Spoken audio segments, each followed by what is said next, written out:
마태복음 24장 35절과 36절 말씀 200주년 신약성서의 번역으로 읽겠습니다. 하늘과 땅은 사라질지라도 내 말은 결코 사라지지 않을 것입니다. 그러나 그날과 그 시간에 대해서는 아무도 모릅니다. 아버지 한 분 외에는 하늘의 천사들이나 아들조차도 모릅니다. 오늘 언제 오실지 알 수 없는 하나님이라는 제목 가지고 함께 말씀 나누겠습니다. 전 세계에서 가장 깨끗한 수돗물이 있다면 아마 대한민국의 수돗물일 것입니다. 안전하고 깨끗합니다. 마셔도 상관이 없습니다. 문제가 없습니다. 그럼에도 불구하고 수돗물 그대로 마시는 사람 거의 없습니다. 웬만한 집에는 다 정수기 있어서 정수기를 통해서 물을 정수해서 마시고 있고, 편의점에 가서 돈 내고 생수를 구입해서 마시고 있습니다. 사실 대한민국을 물 부족 국가라고 이야기하지만 유엔에서 말한 것이 아니라 어떤 민간 단체에서 말한 것을 사람들이 좀 과대 포장해서 대한민국을 물 부족 국가라고 이야기를 하지만, 대한민국은 물도 풍족하고 무엇보다도 깨끗한 수돗물을 마실 수 있는 안전한, 어떻게 보면 축복받은 나라라고 할 수 있습니다. 근데 이와는 반대로 전 세계 인구의 4분의 1인 약 20억 명가량이 대소변에 오염되어진 물을 식수원으로 사용하고 있다는 사실입니다. 그래서 물을 마셔서 질병에 걸리는 사람들이 상당히 많이 있습니다. 10명 중 1명은 물을 제때 공급받지 못하고 있는데, 매년 어린아이 1,800만 명이 더러운 물로 인하여 병에 걸리고, 그래서 설사병 때문에 사망하고 있다고 유엔이 말하고 있습니다. 매일 4만 명의 사람들이 오염된 물 때문에 생기는 질병으로 사망하고 있습니다. 1분에 25명씩 깨끗한 물을 얻지 못해 사망하고 있는데, 아프리카에서는 말라리아 모기에 물려서 하루에 7,000명, 1시간에 300명, 1분에 5명씩 이 말라리아 때문에 죽어가고 있습니다. 이 말라리아 백신 개발을 위해서 우리가 잘 알고 있는 빌 게이츠 재단에서 엄청난 돈을 기부했습니다. 우리는 먹을 물이 있고 먹을 양식이 있고 아프면 병원에 갈 수 있습니다. 몇천 원만 내면 의사를 만날 수 있는 나라입니다. 그런데 아프리카는 많은 사람들이 마실 물이 없어서 죽어가고 있습니다. 도시 외곽에 살고 있는 많은 사람들이 깨끗한 물을 구하기 위해서 하루 5시간 이상을 걸어야 되는 것이 아프리카의 현실입니다. 마실 물이 없어서 죽고, 먹을 음식이 없어서 죽고, 그리고 약을 제때에 구하지 못해서 죽는 사람들이 많이 있다는 것입니다. 한마디로 아프리카 사람들은 고통을 당하고 있습니다. 아프리카 사람들만 고통을 당하는 것이 아니라 사람은 살면서 이런저런 고통을 당합니다. 욥과 같이 믿음 좋은 사람도 고통을 당합니다. 바울과 같이 신실한 사람도 사탄의 가시가 몸에 있음으로 말미암아 고통을 당합니다. 부자라고 고통이 없겠습니까? 부자도 고통을 당합니다. 가난한 사람도 고통을 당합니다. 예수님 믿으면 고통이 없을까요? 교회 다니는 사람도, 성당을 다니는 사람도, 절에 다니는 사람도, 종교가 없는 사람도, 알라를 찾으며 부르짖는 사람도 고통을 당하는 것이 우리의 현실입니다. 그래서 우리의 소망이 무엇입니까? 고통 없이 사는 것입니다. 고통이 없었으면 좋겠다라는 소망으로 기도하지만, 고통은 예고 없이 우리를 찾아옵니다. 예고 없이 찾아오는 불청객을 고통이라고 말할 수 있습니다. 우리는 아프리카의 현실을 보면서 하나님께 질문을 던질 수밖에 없습니다. 왜 하나님 저들에게 고통을 허락하십니까? 저들이 고통당하는 이유가 무엇입니까? 하나님께 질문합니다. 우리도 마찬가지지요. 예상하지 못한 어떤 어려운 일이 생길 때 하나님께 질문을 던집니다. 왜 이런 어려움을, 고난을 우리에게 허락하십니까? 우리만 질문한 것이 아니라 성경의 인물들도 끊임없이 고난의 이유를 하나님께 물었습니다. 그런데 성경을 살펴보면 성경은 한 가지 관점으로 고통의 이유를 말하지 않습니다. 다양한 관점으로 고통을 이해하려고 했다는 것을 우리가 성경을 통해서 발견할 수 있습니다. 그 첫 번째는 고통을 죄에 대한 결과로, 그래서 하나님이 심판하신 것으로 구약은 이해하고 있습니다. 대다수의 구약의 예언자들이 이런 관점으로 고통을 이해했습니다. 아모스 같은 선지자는 악을 행했기 때문에 하나님이 고통을 허락하신 것이다, 심판의 결과가 고통이라고 말하고, 호세와 같은 선지자는 우상을 숭배했기 때문에 그에 대한 심판으로 하나님이 고난과 고통을 허락하시는 것이다 라고 말합니다. 그런데 사실 현실에 이 논리를 적용할 때에 우리는 혼돈스러울 수밖에 없습니다. 아프리카 사람들이 도대체 어떤 죄를 저질렀길래, 하나님 앞에 어떤 죄를 저질렀기 때문에 하나님이 그들을 심판하시는가? 그들이 그렇게 고통을 당하는 이유가 무엇일까? 하나님만 믿으면 고통을 당하지 않는 것이 맞는가? 아니라는 걸 우리가 알고 있습니다. 하나님을 믿어도 기도를 해도 고통을 당하는 것이 사실입니다. 욥이 그 증거입니다. 욥은 죄가 없었지만 그는 고통을 당했습니다. 또 성경은 이런 관점으로 고통을 이해합니다. 악인들의 욕심 때문에 고통을 당한다라고 말합니다. 악한 자들 때문에 고난이 생긴다. 예를 들면 독재자들, 권력자들 때문에 고통을 당한다라고 말하고 있지만, 왜 하나님은 악인들을 심판하지 않으시는 것일까? 성경은 악인에 대한 심판을 말하고 있지만 현실을 보면 악인들이 오히려 고난당하지 않고 편하게 사는 현실을 우리가 목격하게 됩니다. 아프리카를 지배했던 유럽의 국가들을 생각해 보시기를 바랍니다. 누가 악한 자입니까? 어느 날 갑자기 총을 들고 서구 기독교인들이 쳐 들어와서 땅을 빼앗았을 뿐만 아니라 그들을 잡아다가 유럽의 노예로 팔았습니다.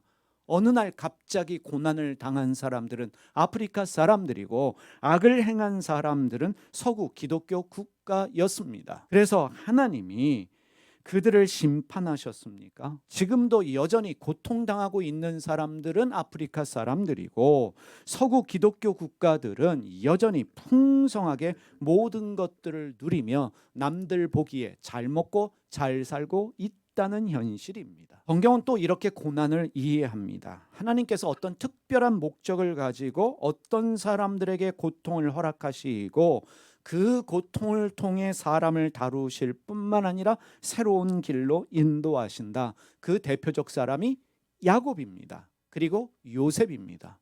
고난을 이야기할 때마다 예로 드는 사람이 요셉입니다. 하나님이 그를 쓰시려고 그에게 고난을 허락하셨고, 고난을 통해서 요셉은 국무총리 자리까지 갈 수 있었습니다.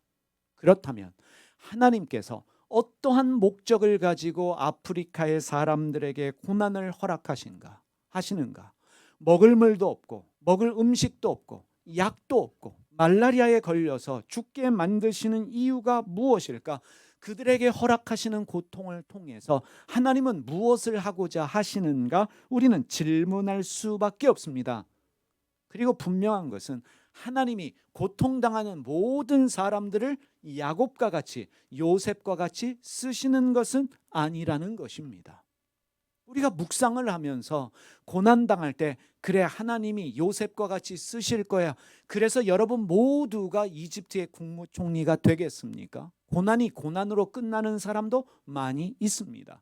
고난의 역전을 경험하는 사람도 있지만, 상당히 많은 사람들은 고난 앞에서 패배함으로 끝나는 사람도 있다는 것입니다. 욥기를 통해서 우리는 또 이렇게 고난을 이해할 수 있습니다. 하나님이 어떤 사람의 믿음을 시험하시기 위해서 고통을 허락하신다. 그렇지만 여러분과 저는 욥과 같은 부자가 아닙니다. 욥과 같은 의인도 아닙니다. 내세울 게 없는 우리를 다루시는데, 우리를 시험하시는데 우리가 그만한 가치가 있는 사람들인가?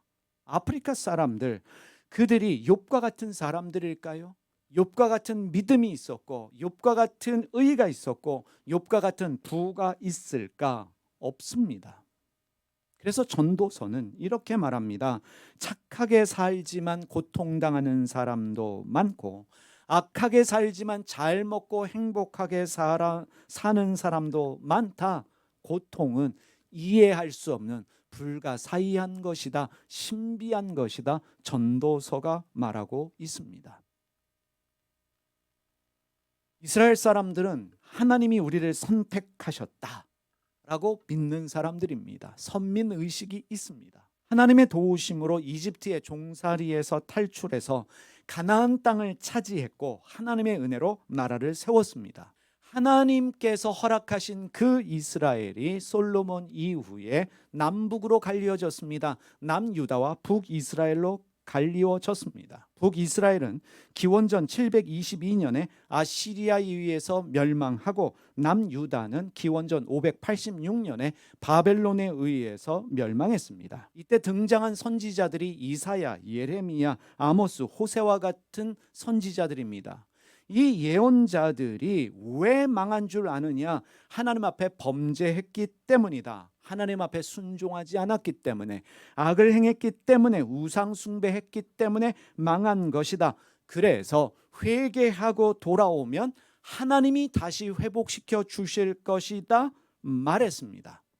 그래서 그 말을 믿고 성전을 다시 재건축하면서 하나님을 찾았습니다. 말씀 안에서 은혜를 구하면서 하나님을 찾았습니다. 그럼에도 불구하고 하나님께 돌아와서 이전보다 더 열심히 하나님을 찾았지만 그럼에도 불구하고 나라를 회복하지 못하고 이후에도 계속해서 오랫동안 강대국의 지배를 받아야만 했습니다. 바벨론에 의해서 멸망했는데 페르시아의 지배를 받게 되지요. 다시 그리스의 영향권 안에서 그리스의 지배를 받게 되고 이집트의 지배를 받게 되고 로마의 지배까지 받으면서 오랜 시간 동안 전 세계에 흩어져서 고통을 받던 사람들이 하나님께 선택받았다라고 믿었던 이스라엘 사람들입니다. 죄 때문에 고난받는 줄 알았는데 죄가 없어도 하나님 앞에 정직하고 올바르게 살아도 고통을 당할 수 있겠구나 생각하게 되었습니다. 오랜 시간 동안 고통의 이유를 알지 못한 채로 고통을 당하다가 새로운 관점으로 고통을 이해하는 사람들이 생겨났는데 그들이 종말론자들입니다. 이것을 잘 이해하셔야 합니다. 종말론이라고 하는 것은 처음부터 성경에 있었던 관점이 아니라 오랜 시간 동안 고통을 당하던 이스라엘 사람들이 새로운 관점으로 고통을 이해하면서 생겨난 고통에 대한 이해 관점입니다. 그래서 종말론자들은 고통이라고 하는 것은, 인간의 고통이라는 것은 죄로 인해서 하나님이 내리시는 벌이 아니라 하나님을 대적하는 악한 영들 때문에, 사탄 때문에 생겨난 것으로 이해하기 시작했습니다. 아주 쉽게 아프리카 사람들이 고난을 당하는 이유는 하나님 때문이 아니라 공중 권세 잡은 악한 영들 때문에, 악마 때문에, 사단 때문에 생겨난 일이다 라고 이해하기 시작했습니다. 하나님의 말씀대로 살지 않기 때문에 고난을 당하는 것이 아니라 하나님 말씀대로 사는데 하나님을 대적하는 악한 영들이 하나님을 따르는 의인들을 공격하기 때문에 고통이 생겨나는 것이다. 새로운 관점으로 이해하기 시작했다는 것입니다. 그래서 종말론자들은 메시아를 기다렸습니다. 이 메시아 사상이 왜 생겨났냐면 이 고난에서, 이 고통에서 우리를 구해줄 하나님의 사람이 이 세상에 오실 것이다. 그가 기름 부음 받은 메시아입니다. 그를 그리스도라고 헬라어에서는 말합니다. 구약에서는 메시아라고 말하고 신약에서는 그리스도라고 말하는 것입니다. 메시아 다르고 그리스도가 다른 것이 아니라 메시아는 히브리어이고 그리스도는 헬라어입니다. 하나님이 보내셔서 우리를 구원해 주실 하나님의 사람을 메시아, 구원자로 이해한 것입니다.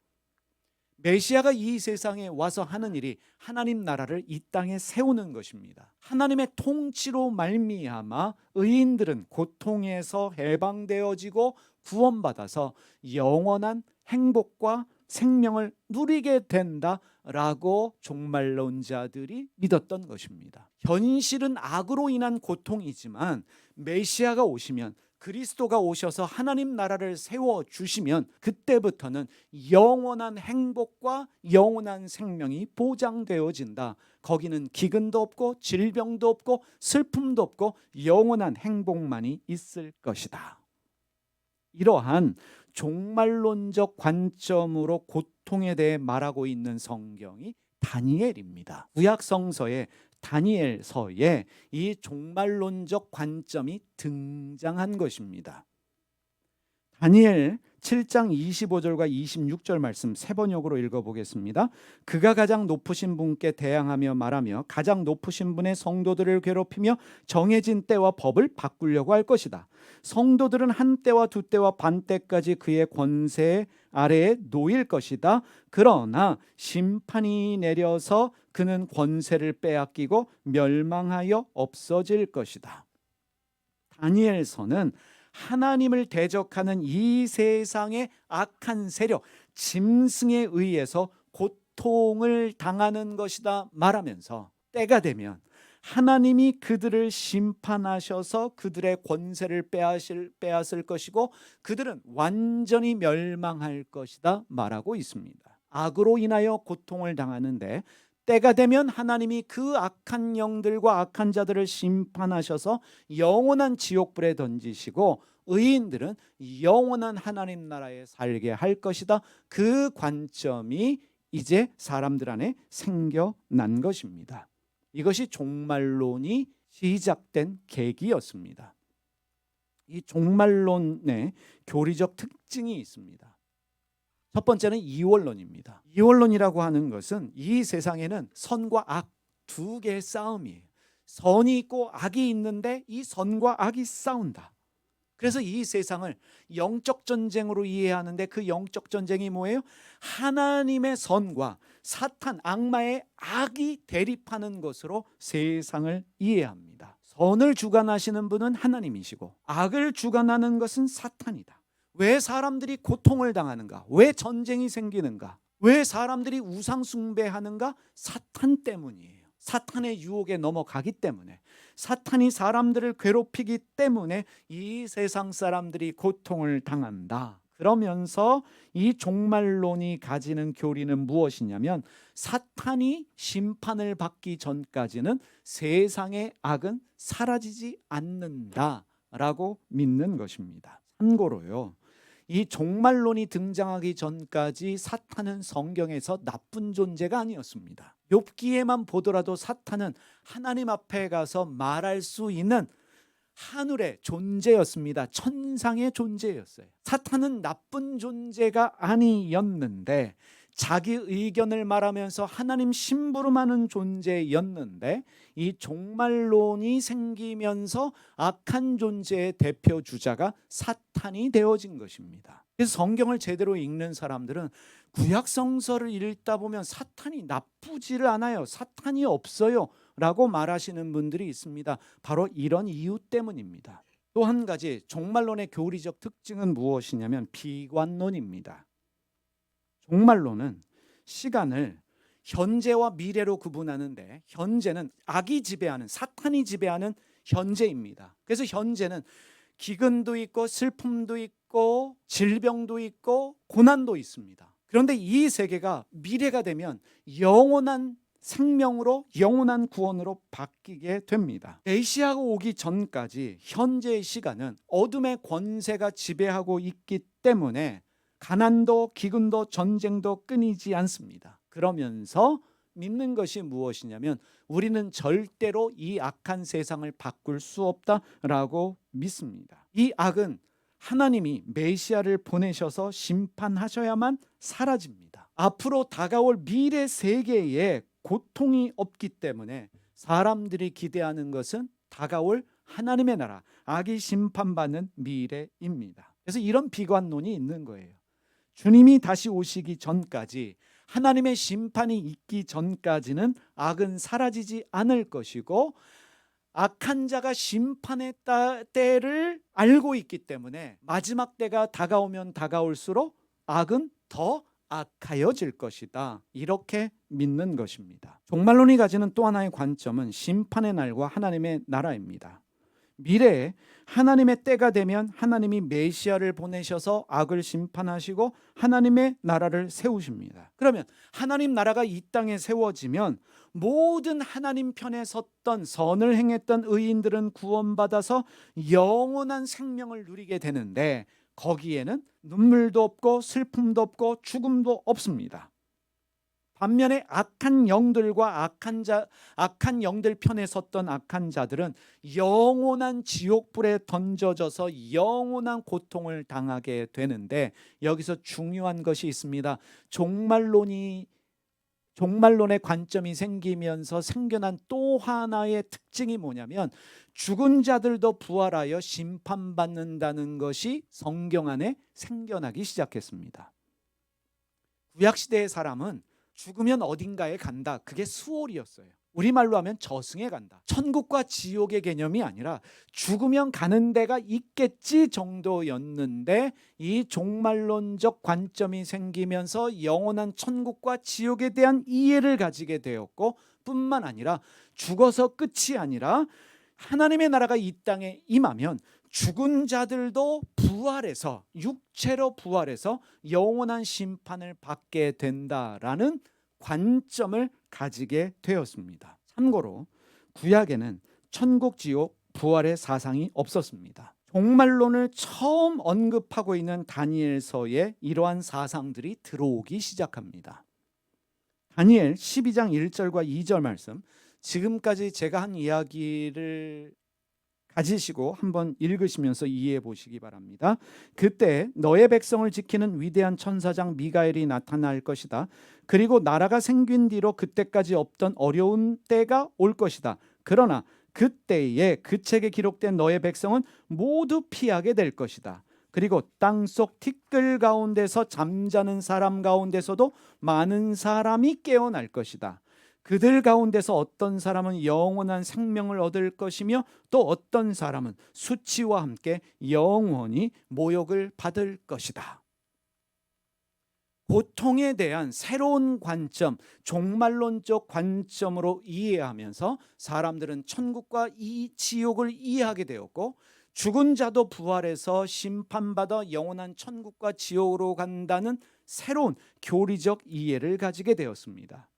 뿐만 아니라 고통을 종말론적 관점으로, 다시 말하면 악한 영 때문에, 사단 때문에 생겨난 결과라고 이해한 사람들은 임박한 종말론을 믿었습니다. 다시 말하면 하나님이 오셔서 악한 영들과 악한 자들을 심판하시는데, 하나님의 나라를 세우는데 그 일을 임박한 현실로 이해했던 것입니다. 그래서 하나님의 나라가 가까이 왔다라고 세례 요한도 외치고 예수님도 외치셨지요.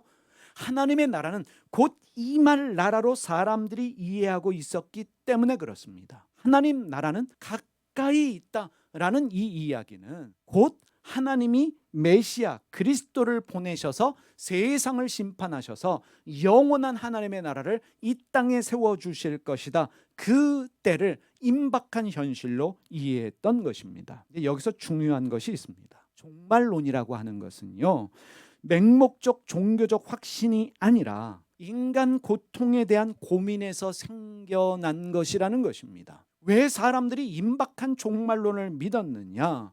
그것이 고통당하는 많은 사람들에게 위로가 되었기 때문입니다. 하나님 나라가 가까이 왔다, 하나님의 심판이 임박했다라고 하는 믿음은 고통을 당하고 있는 사람들에게 견딜 수 있는 희망이 되었습니다. 뿐만 아니라 인내할 수 있는 힘과 위로가 되었던 것이 사실입니다. 다니엘 12장 12절에서 13절 말씀 세 번역으로 보겠습니다. 1335일이 지나가기까지 기다리면서 참는 사람은 복이 있을 것이다. 너 다니엘아, 너는 끝까지 신실하여라. 너는 죽겠지만 끝날에는 내가 일어나서 내게 돌아올 보상을 받을 것이다. 이거예요. 죽는다고 끝이 아니다. 하나님의 나라가 이 땅에 임하면 죽었던 너도 다시 부활해서 그 육체가 하나님 앞에서 보상을 받을 것이다. 영원한 생명을 얻을 것이다. 더 이상 고통과 아픔이 아닌 참된 행복을 누릴 것이다. 이것이 임박한 종말론이 주던 위로와 격려였던 것입니다. 특별히 고대 시대의 사람들은 심각한 질병에 걸리면, 피부병에 걸리던 어떠한 문제가 생기면 이 종교적인 사람들은 기도 안 해서 그래, 저주받아서 그래, 그래서 질병에 걸린 사람들, 고통당하는 사람들이 괴로웠어요.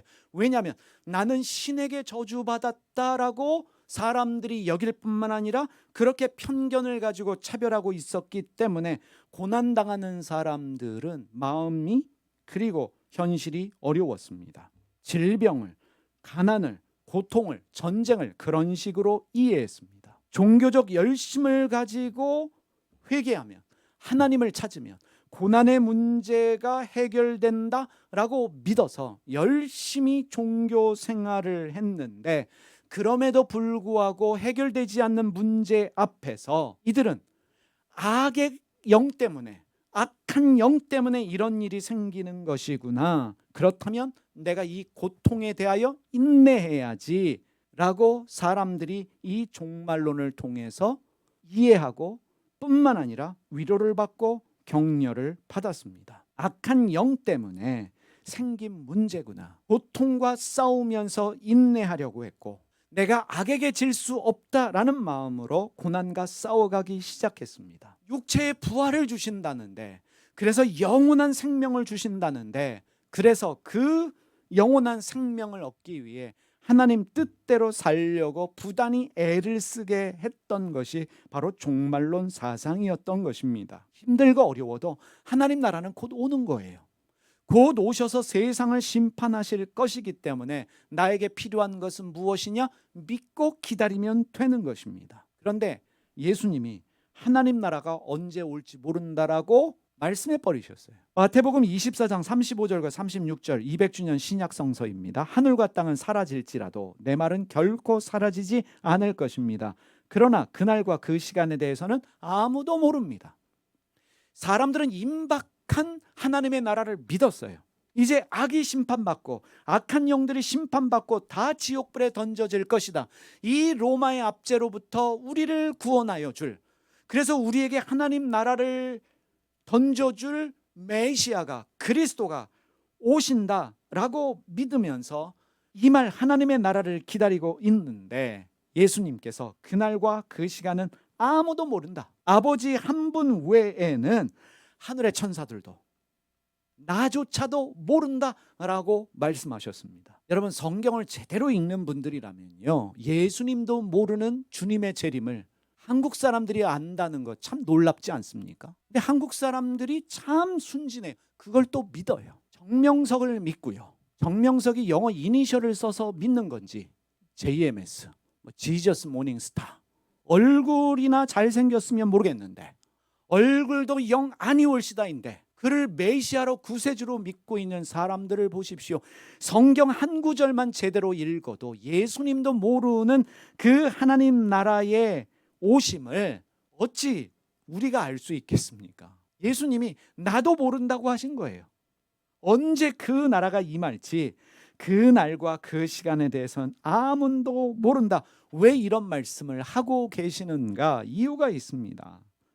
하나님 나라가 오는 종말의 때를 말하면서 사람들을 이용하고 착취하는 나쁜 종교인들 때문입니다. 이제 주님의 나라가 가까이 왔으니 다 필요 없습니다. 재산도 파십시오. 집도 파십시오. 그리고 그거 다 갖다 바쳐야 구원을 얻습니다. 말하고 있는 사람들이 예수님 당시에도 많았기 때문입니다. 언제 하나님의 나라가 오기 때문에 내 말을 듣고 가져다 바쳐라. 이 사람들은 고통당하는 사람들을 더 고통스럽게 하는 사람들입니다.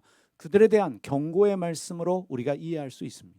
여러분 1992년 10월 28일 날 예수님 온다고 떠든 사람들이 있었던 거 아시지요? 10월 28일 날 예수님 오시지 않았습니다. 저는 그때 캐나다 밴쿠버에 있었습니다. 캐나다의 뉴스가 한국에 그것을 말하면서 과연 예수님이 올까요 안 올까요 뉴스 시간에 보내고 있더라고요. 근데 캐나다와 한국은 시차가 있습니다. 어린 마음에 이런 생각했습니다.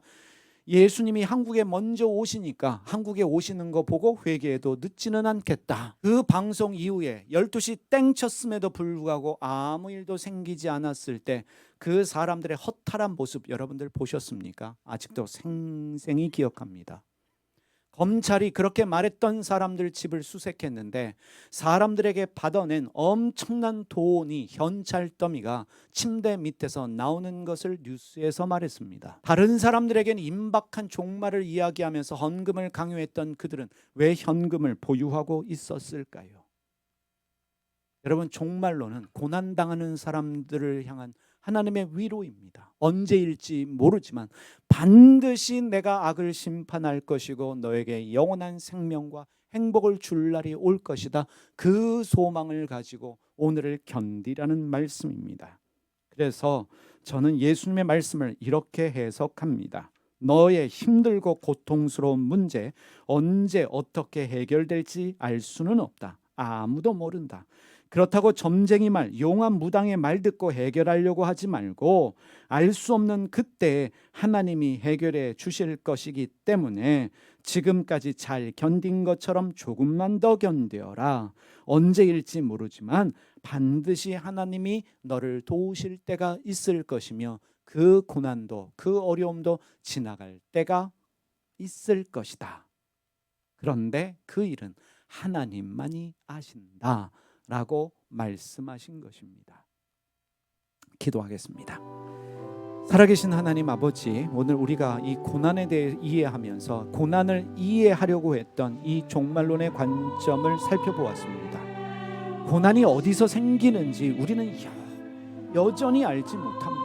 죄 때문인지 우상 숭배 때문인지 악한 자들 때문인지 하나님의 어떤 목적 때문인지 악한 사탄 때문인지 우리가 도무지 알 수가 없습니다. 이 알 수 없는 신비 가운데 우리의 겸손함이 있게 하여 주시고 이 고통을 이해하는 과정 속에서 사이비 교주와 같은 사람들에게 미혹당하지 않도록 말씀 가운데 깨어있는 저희가 되게 하여 주시옵소서. 그때는 아무도 모른다라고 말씀하셨던 예수님 말씀 앞에 고개를 숙이게 하여 주시고 이 알 수 없음의 신비 가운데 고민하고 질문하고 성찰하면서 우리의 믿음이 더 깊어지게 하여 주시옵소서. 왜 고난이 생기는지 고난이 어디서 오는지 우리는 알 수 없지만 이것조차도 하나님의 은혜가 하나님의 신비가 되게 하여 주시고 고난이 유익이라 말씀하신 그 성경 말씀 붙잡고 기도하오니 어찌하든지 모든 일들이 저희 삶에는 유익이 되게 하여 주시옵소서. 예수님의 이름으로 기도드립니다.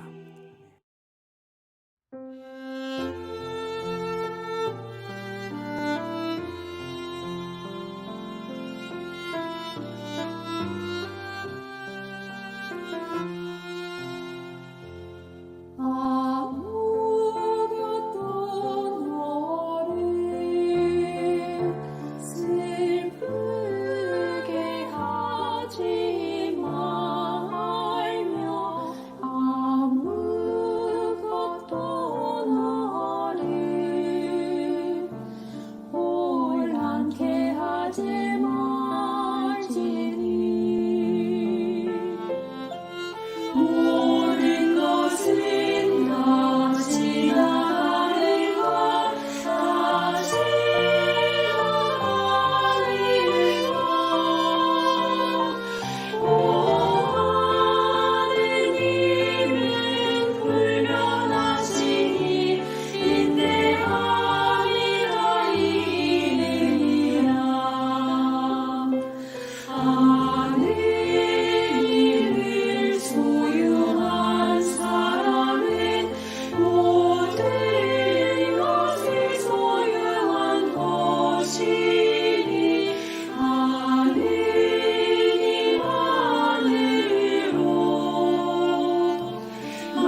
시간